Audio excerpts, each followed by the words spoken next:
Hello, good evening. Muy buenas noches. Welcome to En Casa con la Plaza. En Casa con la Plaza is La Plaza's virtual programming, and tonight we have a special one. We have Dan Guerrero's Happy Hour. Dan Guerrero's Happy Hour every other week brings the best of our community in a great live streaming conversation. But before we get started, we want to thank our sponsors, Kaiser Permanente and Union Pacific Foundation, for their generous support in funding En Casa con la Plaza, Dan Guerrero's Happy Hour. Also like to talk a little bit about programming coming up at La Plaza de Cultura y Artes. Of course, we have our exhibitions up. Margaret Garcia's exhibition, Hostile Terrain 94. LA starts here, then at La Plaza Cocina, The Legacy of Cacao. But this weekend, a couple great programs. We have, second of all, we have Festival de la Primavera. Festival de la Primavera is commemorating the birth of Don Benito Juarez in the first week of spring, a cultural and family event where guests can enjoy the colors of the state of Oaxaca through music, traditional dances, gastronomy, and crafts. Food and beverages will be available for sale. It's organized in collaboration with the Regional Organización de Oaxaca. We have Grupo Folclórico Princesa Donagí, Ballet Folclórico Nueva Antiquera. We have workshops, food vendors, artesanías, and much more. And please come on down. It's going to be a great event. That's on Sunday from 12 to 4, free of charge. Families welcome. And you also can come and check out the museum itself and check out our exhibits. All right, enough of this. Now let's move on to the happy hour with Dan Guerrero. So please join us, Dan Guerrero. Hello, how are you? Hello there, Dan. How are you? I see you're wearing your winter hat. We actually need winter hats in Los Angeles. Who ever heard of such a thing? It is quite chilly. It's been, today was a little bit warmer. I think it went up to maybe 60 degrees. I know people laugh at us who live in Minnesota, but for us, and it's, you know, it's more of the cold that you feel in San Francisco, not LA, that kind of crisp thing. It's, I don't know, it's a mess here, but it's very fancy, your hat. I appreciate it. Handmade by my darling wife. Ah, you keep her hopping. Oh, I should say, well, no, you do keep her hopping. Now that I think of it, so I stand by my my thing there. So, you know, I've never been to Oaxaca. How embarrassing is that? Well, you could come down to La Plaza this Sunday and get a taste of Oaxaca and the beautiful people that live there and who have come over to the United States from there. Big Oaxaca population here, and in New York City, yes. lot of Oaxacans there. Yes. Because Spanish Harlem, which used to be strictly Puerto Rican and Puerto Rican restaurants, you go now, every other Puerto Rican, Mexican, Puerto Rican, and they're all from Oaxaca. I don't know why they went there and not to LA, but there you go. Well, we have most of them here. Really? The good ones. I'm not touching that with a 10-foot pole, not touching that. So we have a wonderful guest tonight, but we also have a wonderful guest coming up on our next one. Should we chat about him? Of course, yes. A good friend of La Plaza de Cultura y Artes and a personal friend of mine. And who would it be, Dan? He's an extraordinary young fellow. We go back a few years as well. Photojournalist, curator, cultural arts, producer, Luis C. Garza. He's an amazing fellow with a great, impressive career, a storied career dating back to documenting the early days of the Chicano movement, to meeting and photographing Mexican muralist David Alfaro Siqueiros, which is a fascinating story. That iconic photo, I know that's an overused word, but that photo is iconic. So I'm looking forward to that. And he's got a wonderful exhibition right now at the Riverside Art Museum, where the Cheech is, called The Other Side of Memory, and mostly unpublished photos from his personal archive. So it's there till March 19th, which is just before he does the happy hour, but it's worth a trip out there. So that's going to be a good one. But let's get started with tonight's, right? You want to say anything else about La Plata or your cat? Well, my cat, I closed the door this time, so he's not going to bother us tonight. Oh, you do have a cat. Oh, yeah. But yeah, so everything's okay here. So now it's time for the good part of our show, Dan Guerrero and his guest. So I'll leave. Okay, see you in a bit. See you. Right, bye-bye. We have running jokes on how I say goodbye. Sometimes I go, sometimes I'm polite, sometimes I just say, get out of here. It depends on what's going on. Anyway, YOLA, Youth Orchestra, Los Angeles. That is the Los Angeles Philharmonic's music education program that serves more than 1,700 young musicians at 5 sites all across the city. Including on the campus of the Esteban E. Torres High School in East Los Angeles. Take a look at this very short video.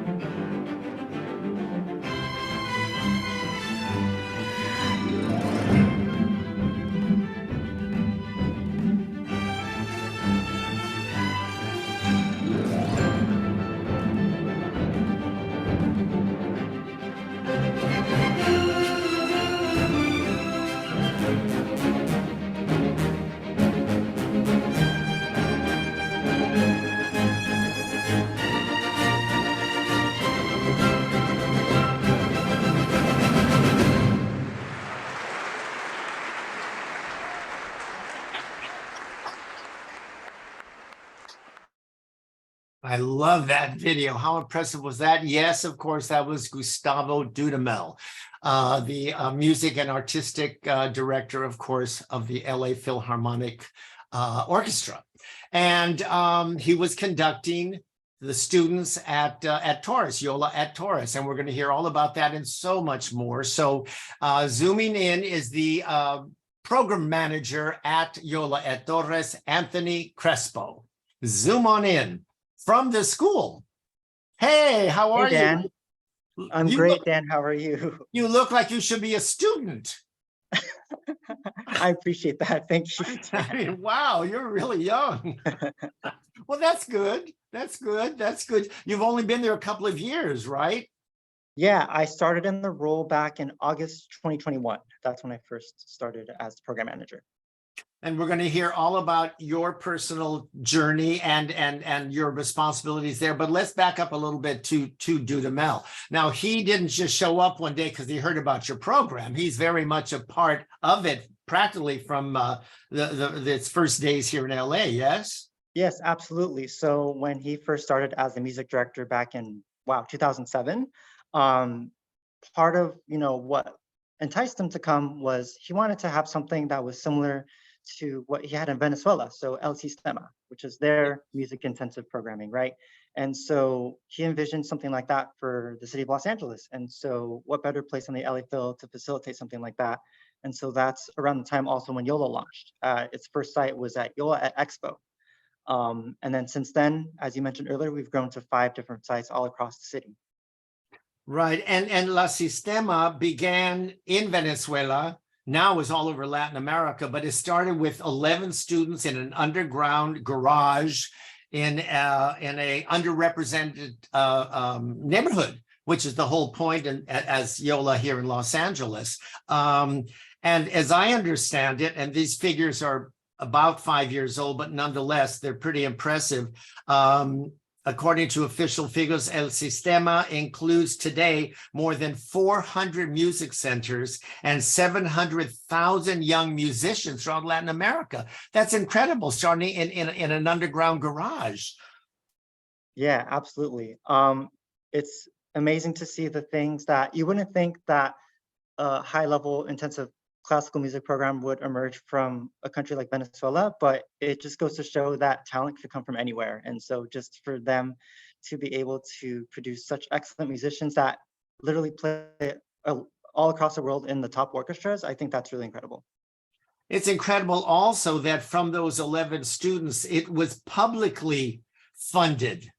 I'm sure now not, but it was publicly funded. That's an amazing thing. I had heard about La Sistema many years ago. It's too long boring to go into, but yeah. So are there plans to, I know there are 5 sites here in LA: Inglewood, South LA, Rampart District, and Westlake MacArthur Park area. Are there plans or already for the rest of the country, or are we strictly Los Angeles at this point? Yeah, that's a good question. So through YOLA, we're definitely serving the Los Angeles community. And so we strategically put, our sites at places where, we think that students, families could benefit and take a lot from music learning. And so I'm not sure if there's any plans to expand at some point, but we're really happy and proud of our official site, YOLA Inglewood, or the Beckman Center in Inglewood, being sort of like the now center of our YOLA programming. And so aside from having the 5 sites that operate across the city, the Beckman Center in Inglewood kind of serves as a sort of meeting place for YOLA rehearsals. We have something called YOLA Institute, where we have students from all 5 sites come together to form ensembles and play with each other. And so those take place at the Beckman Center in Inglewood, and it just opened just a couple years ago. And ever since then, we've had such incredible events and concerts, and it's been a blessing for our program, honestly. I was going to ask if you interact with the other sites, and obviously you do. Yeah, absolutely. So the YOLA Institute, as I mentioned, is a collaboration of musicians from the different sites. And so I'm happy and always proud to say that we have a really high amount of students that participate usually. So out of the 150 students that we have in our program, we have 70 students participate in that YOLA Institute program. And so every Saturday, we have students that would go to the Beckman Center to rehearse. And those are where the students get these additional opportunities. So for example, we've had students perform at the Walt Disney Concert Hall. We've had them perform at the Hollywood Bowl. And last year now, we had some students from our site even perform at the Super Bowl when it was here in LA in Inglewood. And so we're really happy. And With Beyonce and Bruno Mars, right? Last year's was, they didn't perform at the halftime show, but they performed pregame with Mary Mary when the Super Bowl was in Inglewood. Because I read that YOLA maybe not. Yes, but also, so in addition to that, the one we did last year, back in 2016, I believe, we had some students that also performed. Yes, you're right, in the Super Bowl back then. So we've been to 2 Super Bowls at this point, which is really amazing to say for our program. Let's talk a little bit about the program and the nuts and bolts. It's an after-school program, is that right? So it's not, you don't have to go to Torres High School in order to participate. So kids come from all over different areas, or basically the East Side, I would imagine. That's correct. We have programming 5 days out of the week. Depending on the ensemble you're in, you come either 3 or 4 times a week. And like you said, we have students from all across the city. They don't have to attend Torres High School to participate. We have students from the local elementary, middle schools, and even high schools that come to Torres after school to participate. Now, the program's been described as a social project first and artistic project second, because it provides not only free instruments and obviously music education, but academic. I mean, they've already had all the reading, writing, arithmetics at school, but then they go there and they get more of the regular academic, but also leadership training, all kinds of things. Tell me about some of those things outside of the music that the young people do. Yeah, absolutely. So we try to support all areas of student success. And so one of the things that we're happy to provide over the course of their time here with us is scholarship opportunities. And so as students are getting ready for college, even starting as early as middle school, we hold information sessions, we have scholarship workshops, we have visits from music schools. And so over the course of the time that they're here, they get that support. And so these are students that maybe don't necessarily have someone in college as far as a sibling, or they'd be the first out of their families to go to college. And so we're really happy to be able to offer that support. In addition to that, just whatever comes up or whatever our families need as far as food security or psychological support, we offer that as well. That's incredible. I mean, that is incredible. And the truth is that all these talented young people, it doesn't necessarily mean they're going to have a career as a professional musician. They may always play their instrument and love it, but they may go into other fields. So the leadership training and all that other will come into play. That will serve them for their entire lives. Yeah, absolutely. And we're on our 15th year of YOLA being in existence. And so the more the program has grown, the more we've actually seen students that are wanting to and are capable of studying music after high school. And so it's a good mix of students that are high achieving going into engineering or any other field. Like we have a student that wants to be a doctor when they grow up, but then we also have students that are auditioning for real top conservatories around the country. And so we offer support with that as well, as far as covering the travel expenses for those auditions. So all across the board, we want to see student success, whether they continue music or not. I heard that you actually have, and maybe you have more than one, but you actually have an instructor there who was a student there. Did you mention? Yeah. So we have two of my side assistants that work part of the team.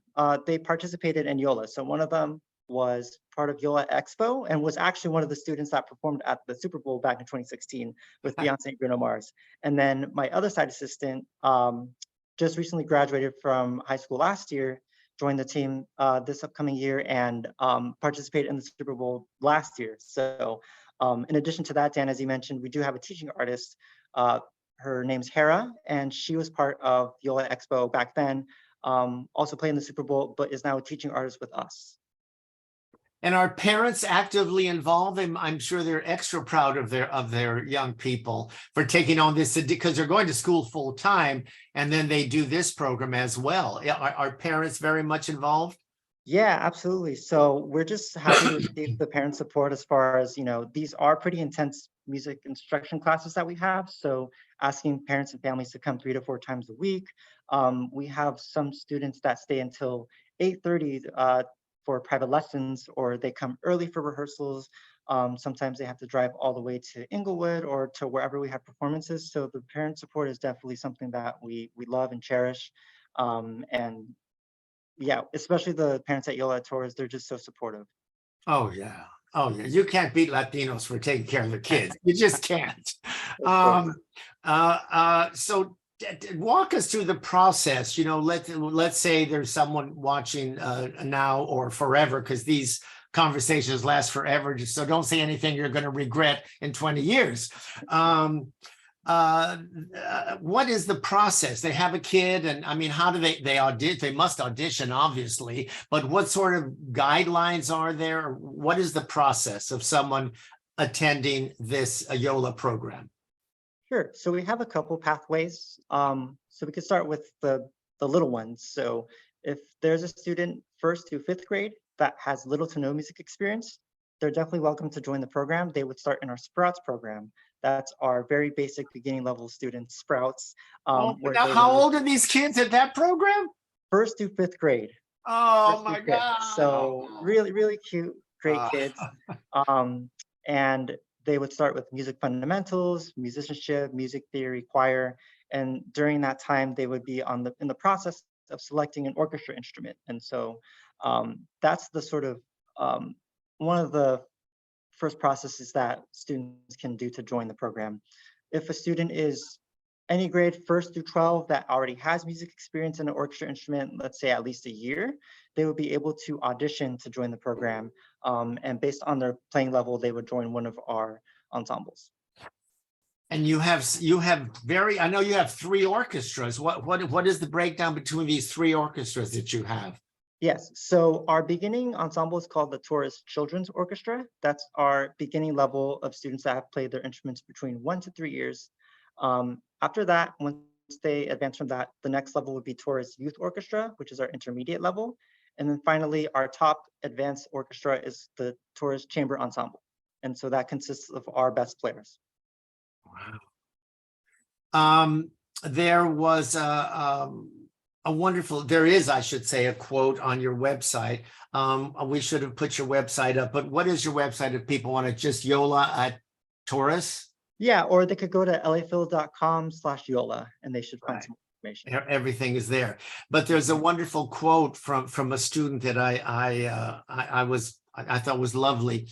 The students, just the first name, Marcella, class of 2014. And the quote is, "Music gave me a life I never imagined I would have. And it made me realize that where I came from had nothing to do with where I can go." Now that's thinking past the actual instrument or the musicians, what we were talking about earlier, that doesn't necessarily mean they're going to go into a life as a musician, but that the whole learning experience and being part of that organization and the friendships that are made there have to be very special, I would think. Yeah, absolutely. And even then, we keep in touch with alumni after they graduate from the program and they try to stay involved. But yes, just the bonds and friendships that are built between all the students here, it's incredible. And yeah, we just have wonderful students here at Torres that that kind of embody what that quote was saying. So absolutely. And we have a student with us, but you already knew that, but you don't know that we have a surprise guest. And it is a student who a ninth grader. So she's one of the more mature of the students, ninth grader, who plays the violin.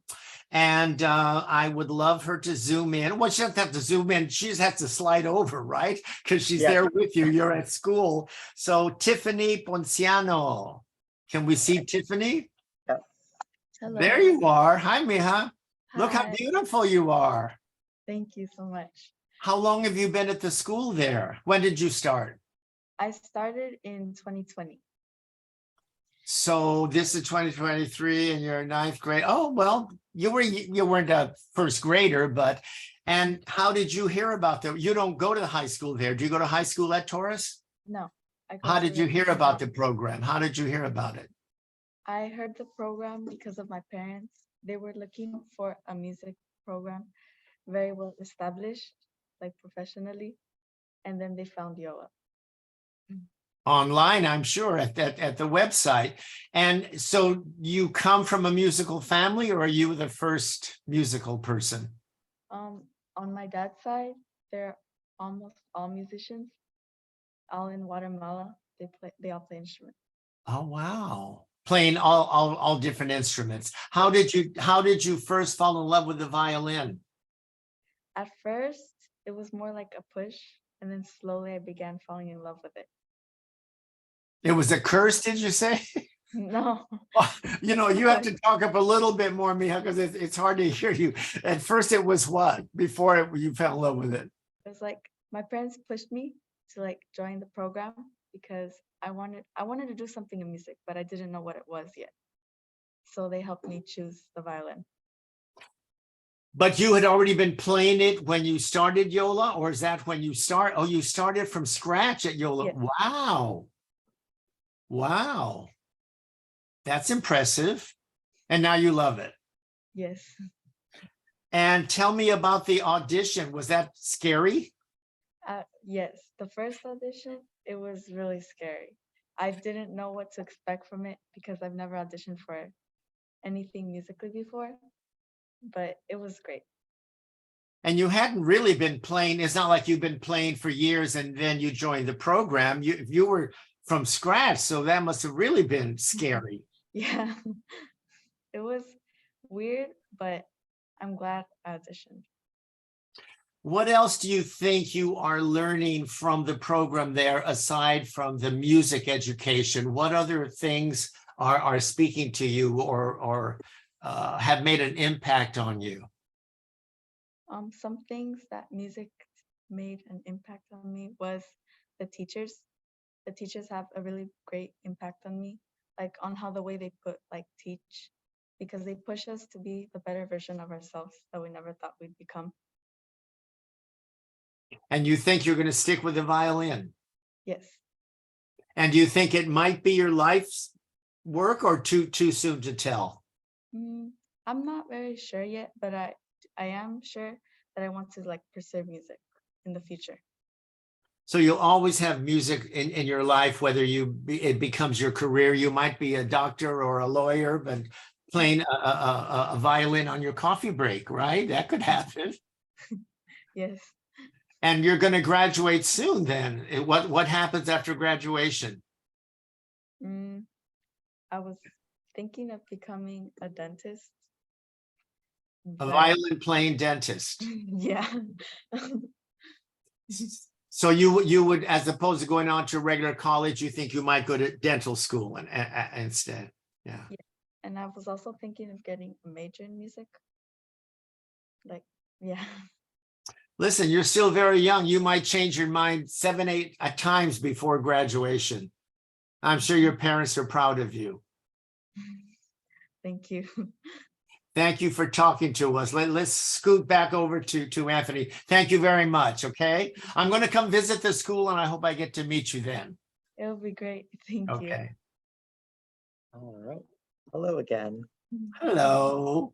That's so wonderful. You know, young people are so inspiring. Now, well, you're a young person too, but you know, seeing people that age and being, I mean, that must have been very traumatic to audition when it was, the instrument was still very new for her. So since it was new to her, how do you gauge, like, yes, there's talent there when they've been playing for 6 months as opposed to 5 years? How do you, because she hadn't been playing very long. Yeah, and Dan, I think it's worth mentioning too, if you notice that she said 2020. So she actually started our programming pretty much during the pandemic. So during the first, we were online actually for about almost 2 years, Dan. Doing classes, but online. Yes, exactly. Wow. And so I think she didn't technically have her first in-person programming until 2022, when we were able to come back in person from being online. So she's made tremendous strides from, you know, starting her instrument to now being in our intermediate ensemble. So she's incredible. That's well, she might wind up being a violinist. She doesn't know yet. She could change her mind, right? Now I know, excuse me, you have a big thing coming up here in LA, which is the YOLA National Festival, right? That's going to be in July. But since YOLA right now is basically LA, and I know musicians are coming from all over the country, where are they coming from? Other or arts organizations, obviously, but where are they coming from? Yeah, so the National Festival usually hosts students from El Sistema based or El Sistema like programs. And so In the US. in the US, yes, in the US. And so last year I got to help out a little bit. So where we pretty much chaperoned and got students from all over the country. For example, I flew to Philadelphia to get 8 students that participated from Philadelphia. In their programming, we've brought students from Boston, from New York, from Florida, from Portland, from Arizona, pretty much all over the world. That's where students are coming from. And even some of our students from our program here at Torres got to participate in YOLA National. So it's all from the whole country where they come every summer for that festival. And it's amazing because I read it's 10 days and their guest artists, performances with conductors, and their participation is totally free. Yes, they get to participate free of charge, and they even cover the travel as well. So yeah, and like you said, they have the opportunity to perform with Dudamel, with other guest artists, and it's just a really positive experience for students that, like we've been talking about, whether or not they want to pursue music, but especially for those that do plan on pursuing music, just think of, you know, being able to play at somewhere like the Walt Disney Concert Hall or the Hollywood Bowl, or to play in front of Gosh, music, right? yes. I mean, Yeah. that's serious, Mhm. right? I mean, Yes. that's an experience they'll remember always, regardless of their continuing their music education or not. Yeah. Wow. I want to get to you. We should talk to you about a little bit, but before I do, is there anything else you want to say about the school or programs that we may have missed? Any shout out you want to do? Sure. First, I'll shout out my team at Torres. I think some of them are watching the stream right now. We just it's 7:31 on my clock, and we just finished our programming for the day. So, saying hi to my team that's watching the stream right now. But also, for anyone that's interested in joining YOLA, I think there's a link to the website that was in the chat. So feel free to visit. You could fill out an interest form.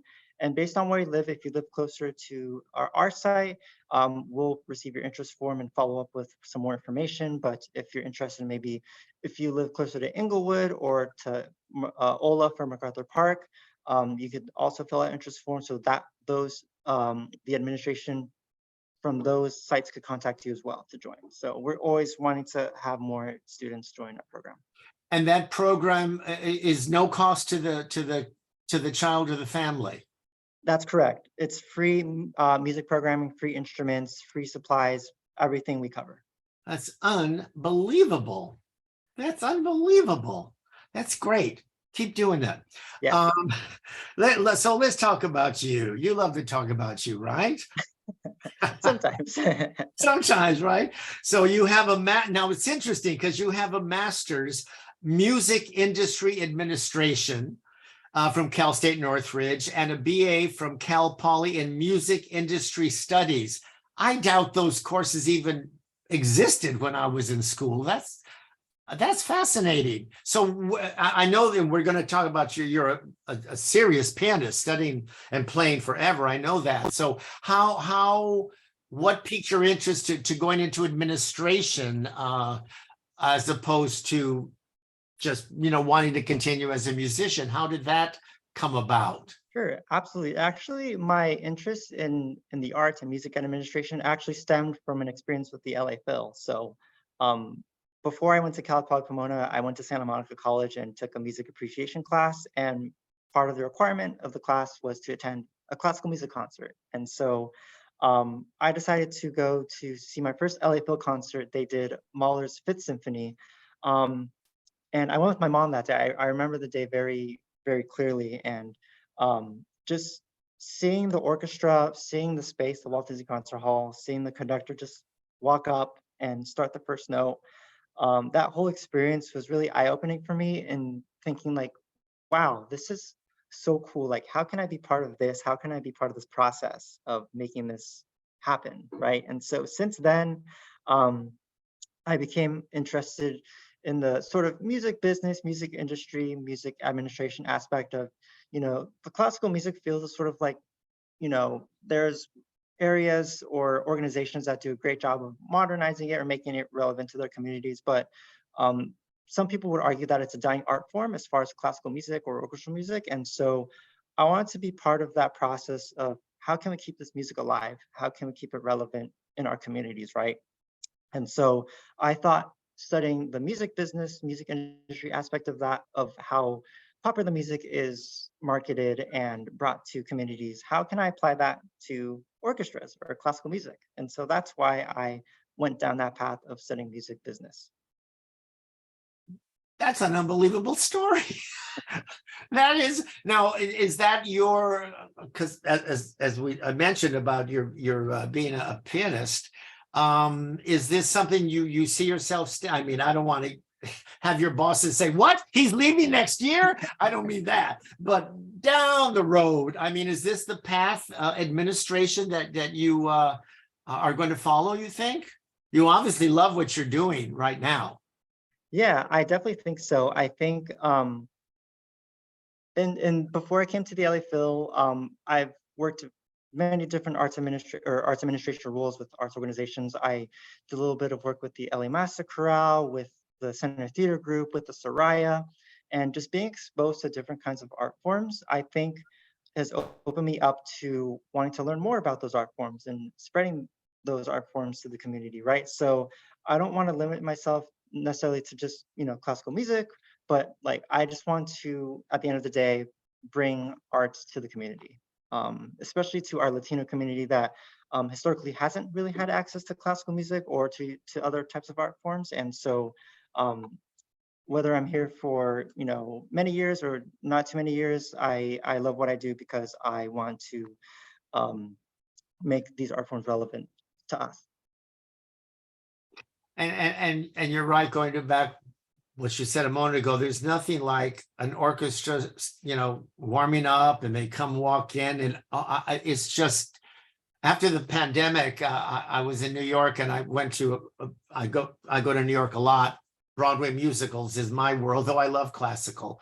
And the minute that orchestra came into the pit and they started, it was so thrilling to hear a live orchestra after a couple of years of not, and you just can't beat it. You just can't beat that all of those instruments, there's a wonderful documentary on the making of the cast album of Sondheim's Company, one of my favorite shows. And what's wonderful is they're there at the recording studio with the artist, and at one point, and I don't know how they did this audio wise because I'm not a techie, but suddenly you only heard the oboe.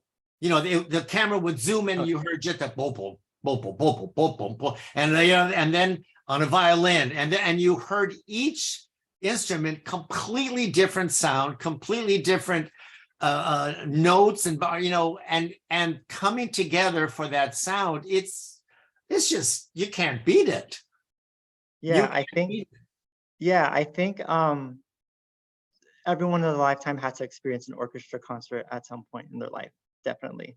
And it's great too, Dan, because as I was talking about access, I think a nice entry point for people to get introduced to orchestral music is through movie scores. And so I know the LA Phil, usually every summer at the Hollywood Bowl, would have the orchestra play along with the movie. Like, for example, they've done the Harry Potter movies, and I know a lot of orchestras across the country do the same thing. So if there's any easier access for anyone that wants to, try to give classical orchestra music a try, I would definitely highly recommend seeing a live orchestra with a movie.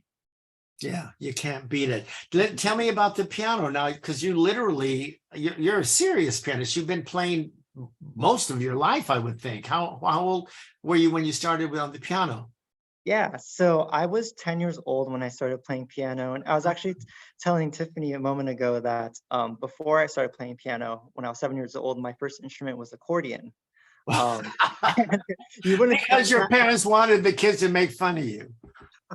Who knows? But actually, it's a little bit deeper than that, Dan. My grandpa from Bolivia is a musician, and he plays accordion. And so I kind of drew inspiration from him to wanting to learn accordion.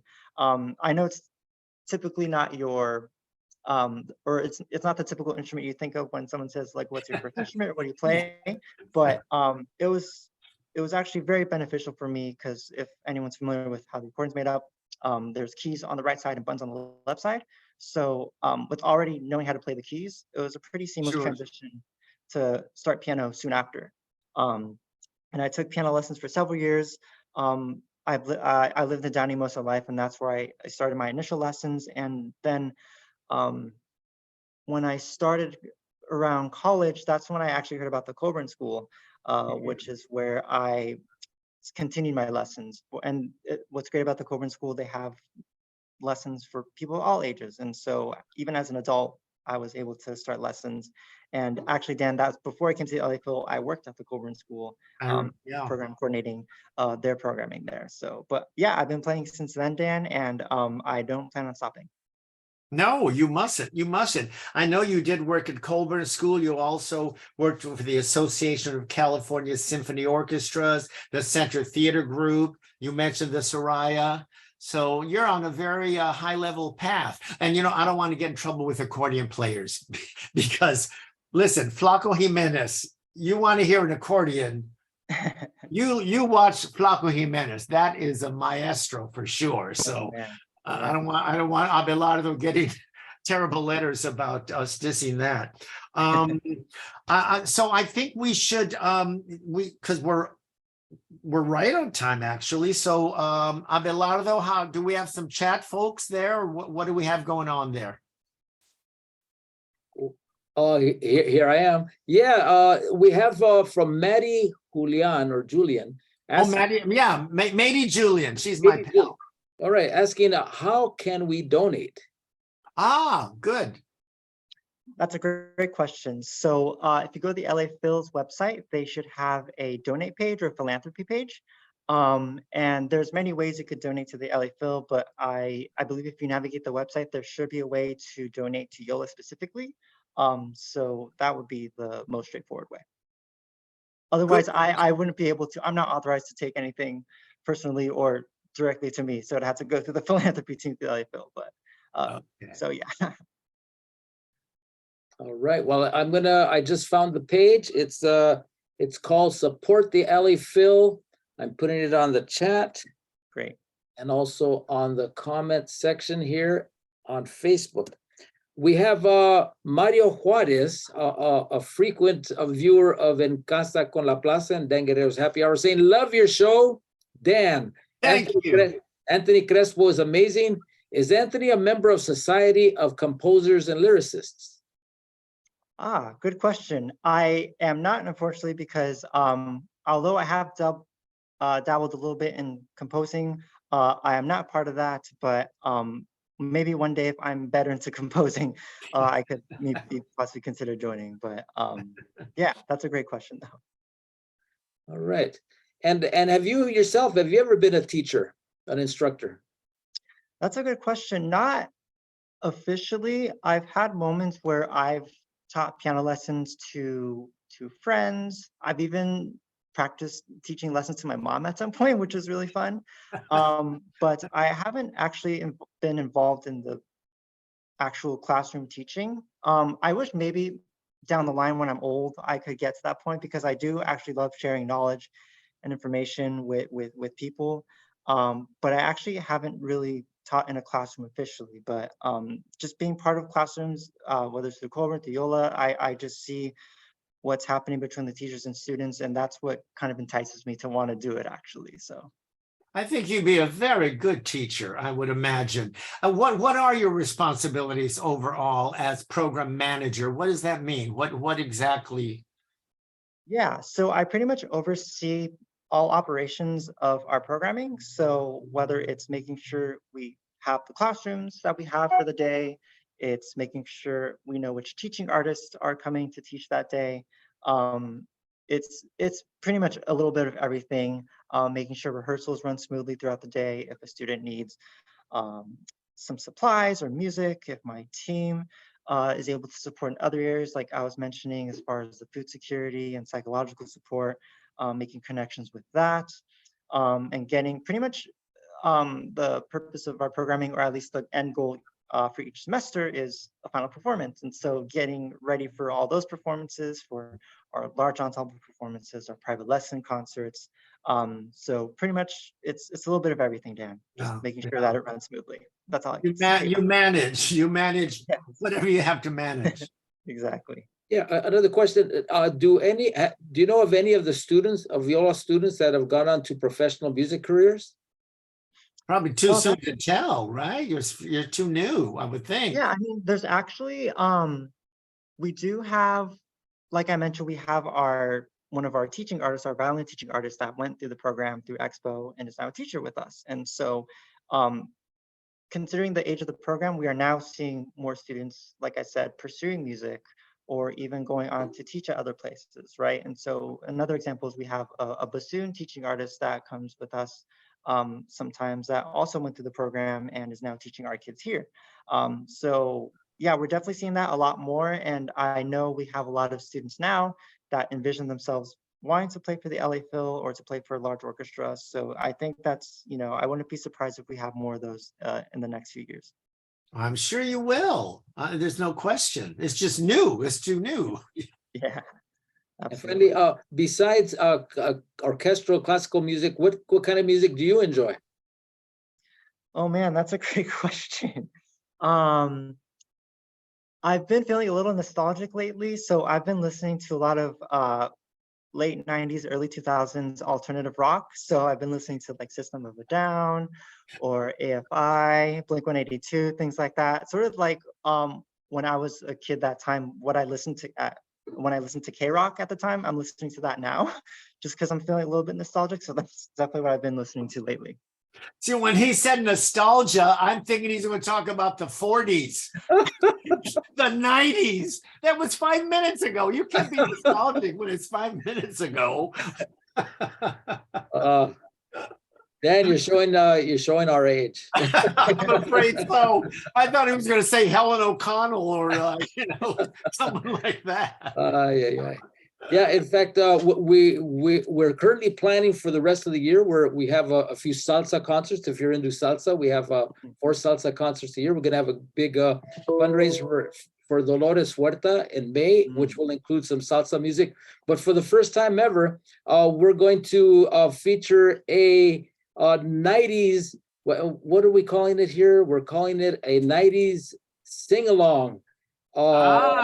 It's a Noche de 90s that will both have a live band and then also a DJ playing the 90s from Selena to Nirvana and Mariah in between. So that's something to look forward to. That's coming up in August.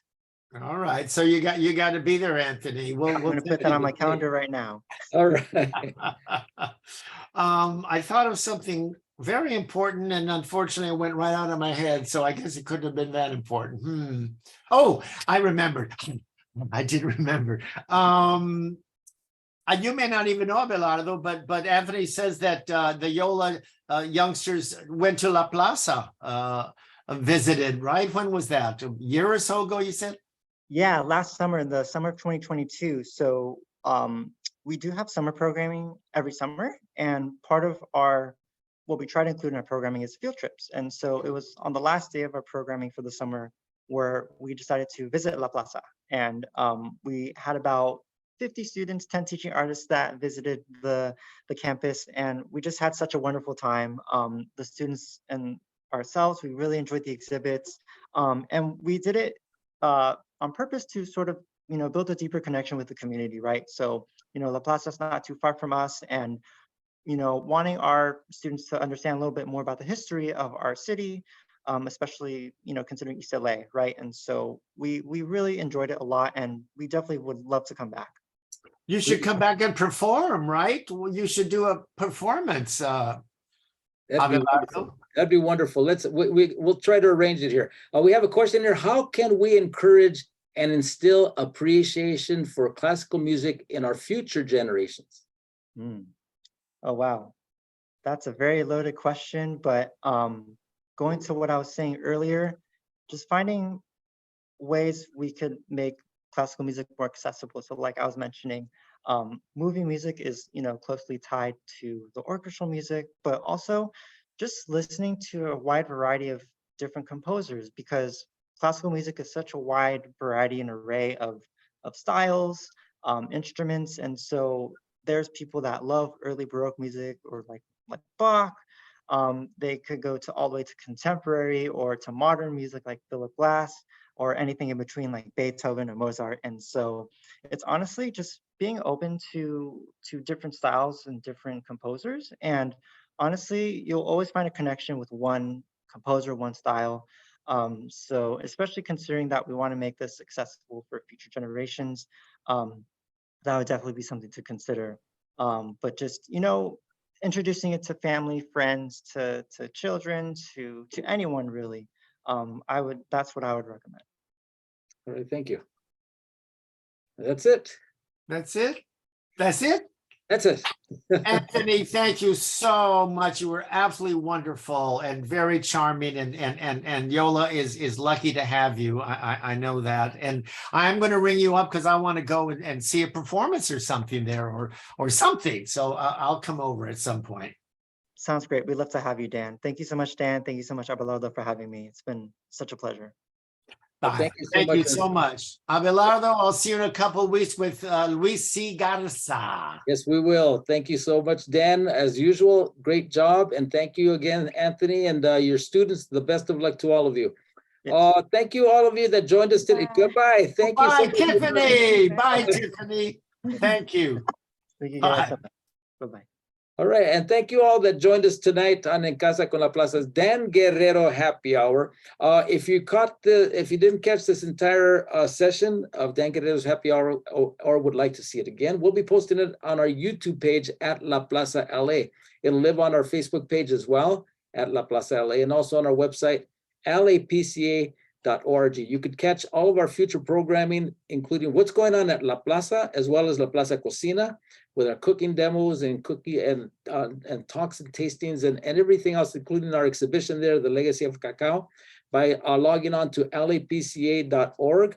That's La Plaza's website, or laplazacocina.org, which is La Plaza Cocina's website.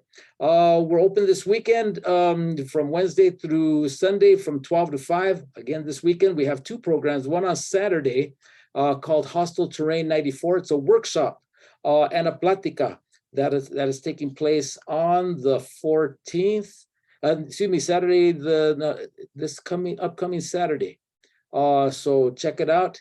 And then also, please, Festival de la Primavera, Family Day from 12 to 4, free of charge, with incredible dancing, with music, vendors, food, artesanía, and so much more to learn more about the Oaxacan community here in Los Angeles. That's organized in collaboration with ORO, the Organización Regional Oaxaqueña. Okay, y con eso, muy buenas noches a todos. Thank you for joining us, and nos vemos muy pronto. Adiós. Bye-bye.